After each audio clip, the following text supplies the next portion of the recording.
राधे राधे मेरे प्यारे भाइयों बहनों माताओं व बंधुओं। संस्कार की बातें चैनल में आपका स्वागत है। बंधुओं, आज पौष पुत्रदा एकादशी के दिन मैं आपके लिए लाई हूँ भगवान विष्णु की कथा।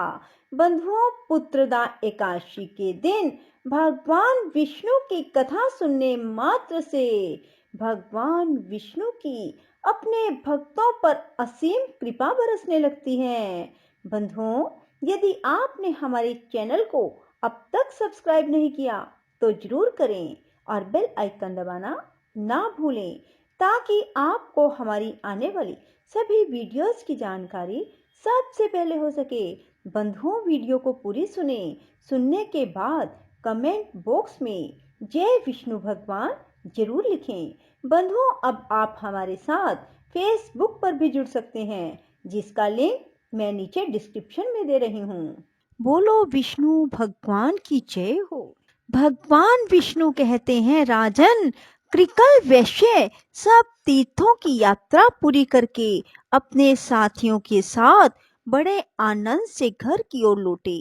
वे सोचते थे, मेरा संसार में जन्म लेना सफल हो गया, मेरे सब पितर स्वर्ग को चले गए होंगे।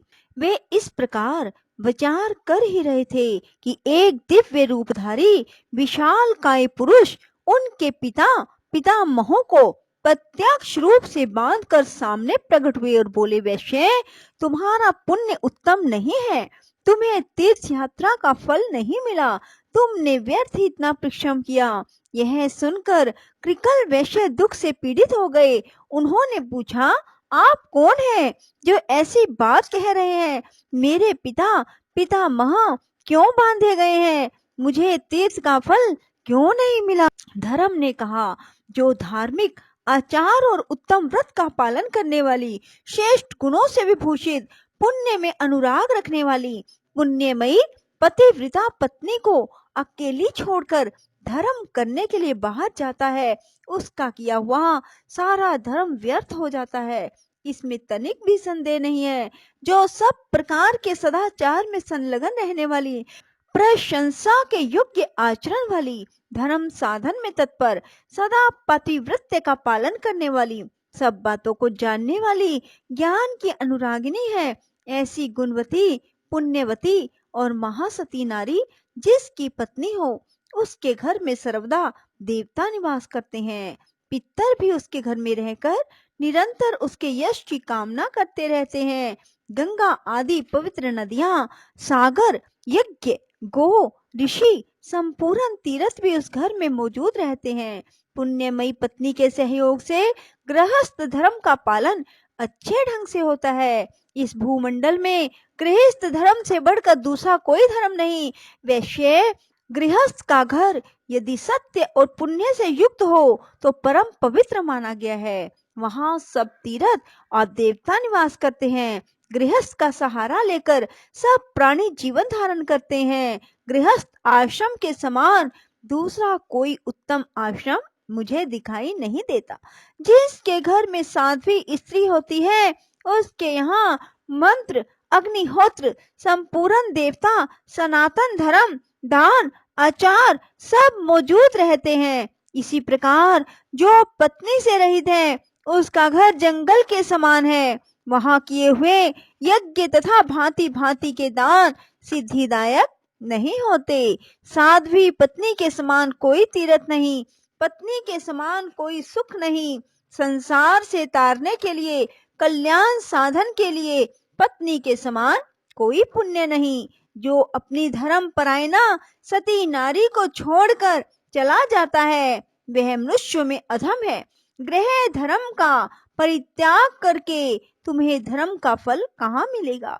अपनी पत्नी को साथ लिए बिना जो तुमने तीर्थ में स्नान और दान किया, उसी दोष से तुम्हारे पूर्वज बांधे गए हैं। तुम चोर हो और तुम्हारे ये पितर भी चोर हैं, क्योंकि इन्होंने लोलुपतावश तुम्हारा दिया हुआ श्राद्ध का अन्न खाया है। तुमने श्राद्ध करते समय अपनी पत्नी को साथ नहीं रखा था। जो सुयोग्य पुत्र श्रद्धा से युक्त हो, अपनी पत्नी के दिए हुए पिंड से श्राद्ध करता है, उससे पितरों को वैसी ही तृप्ति होती है जैसी अमृत पीने से। इसमें तनिक भी संदेह नहीं। पत्नी ही गृहस्थ धर्म की स्वामिनी है। उसके बिना ही जो तुमने शुभ कर्मों का अनुष्ठान किया है, यह स्पष्ट ही तुम्हारी चोरी है। जब पत्नी अपने हाथ से अन्न तैयार करके देती है तो वह अमृत के समान मधुर होता है। उसी अन्न को पितर प्रसन्न होकर भोजन करते हैं और उसी से उन्हें विशेष संतोष और तृप्ति होती है। पत्नी के बिना जो धर्म किया जाता है वह निष्फल होता है। कृकल ने पूछा, धर्म, अब कैसे मुझे सिद्धि प्राप्त होगी और किस प्रकार मेरे पितरों को बंधन से छुटकारा मिलेगा? धर्म ने कहा, महाभाग, अपने घर जाओ। तुम्हारी धर्म परायण पुण्यवती पत्नी शुक्ला तुम्हारे बिना बहुत दुखी हो गई थी। उसे सांत्वना दो और उसी के हाथ से श्राद्ध करो। अपने घर पर ही पुण्य तीर्थों का स्मरण करते हुए तुम श्रेष्ठ देवताओं का पूजन करो। इससे तुम्हारी की हुई तीर्थ यात्रा सफल हो जाएगी। भगवान श्री विष्णु कहते हैं, राजन, यो कहकर धर्म जैसे आए थे वैसे ही लौट गए। परम बुद्धिमान कृकल भी अपने घर गए और पतिव्रता पत्नी को देखकर मन ही मन बहुत प्रसन्न हुए। शुक्ला ने स्वामी को आया देख उनके शुभ आगमन के उपलक्ष्य में मांगलिक कार्य किए। इसके बाद धर्मात्मा वैश्य ने धर्म की सारी चेष्टा बतलाई। स्वामी के आनंददायक वचन सुनकर महाभागा शुक्ला को बड़ा हर्ष हुआ। उसके बाद कृकल ने घर पर ही रहकर पत्नी के साथ श्रद्धा पूर्वक श्राद्ध और देव पूजन आदि पुण्य कर्म का अनुष्ठान किया। इससे प्रसन्न होकर देवता, पितर और मुनिगण विमानों के द्वारा वहां आए और महात्मा कृकल और उसकी महानुभावा पत्नी दोनों की सराहना करने लगे। मैं, ब्रह्मा और महादेव जी भी अपनी अपनी देवी के साथ वहां गए। संपूर्ण देवता उस सती के सत्य से संतुष्ट थे। सब ने उन दोनों पति पत्नी से कहा, सुव्रत, तुम्हारा कल्याण हो, तुम अपनी पत्नी के साथ वर मांगो। कृकल ने पूछा, देववरों, मेरे किस पुण्य और तप के प्रसंग से पत्नी सहित मुझे वर देने को आप लोग पधारे हैं? इंद्र ने कहा, यह महाभागा शुक्ला सती है। इसके सत्य से संतुष्ट होकर हम लोग तुम्हें वर देना चाहते हैं। यह कहकर इंद्र ने उसके सतीत्व की परीक्षा का सारा वृतांत थोड़े में कह सुनाया।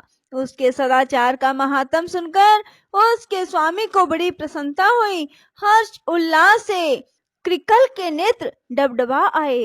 धर्मात्मा वैश्य ने पत्नी के साथ समस्त देवताओं को बारंबार साष्टांग प्रणाम किया और कहा, महाभाग देवगण, आप सब लोग प्रसन्न हो। तीनों सनातन देवता ब्रह्मा, विष्णु, शिव हम पर संतुष्ट हो।